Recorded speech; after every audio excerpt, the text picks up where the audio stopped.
ఈరోజు గోరుచిక్కుడుకాయ కర్రీ ఎలా చేయాలో చూద్దాం.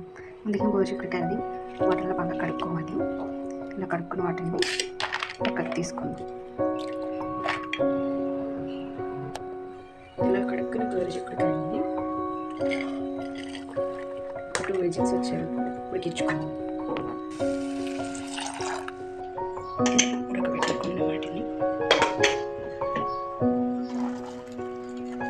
ఇలా ఉడికించి వడపోసుకున్న వాటిని పక్కన పెట్టుకుని స్టవ్ మీద ప్యాన్ పెట్టుకోవాలి.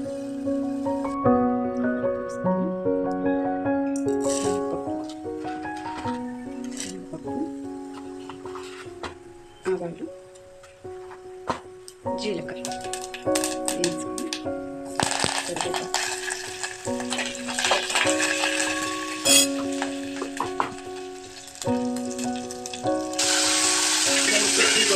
పొట్టులో వేసుకుని బాగా వేయించుకోవాలి.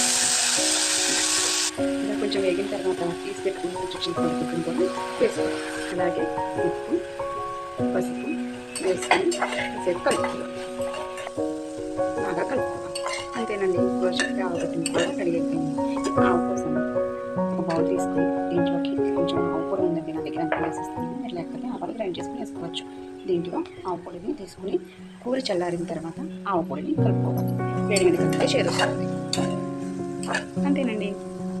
చల్లారిపోయిన కూరకి ఆవు పిండి కలుపుకొని కొంచెం కలిపేసుకుంటాం బాగా. అంతేనండి. చాలా బాగుంది. మీరు కూడా ఈ ఆవు కూర ట్రై చేయండి. ఈ ఛానల్కి లైక్ చేసి సబ్స్క్రైబ్ చేయండి.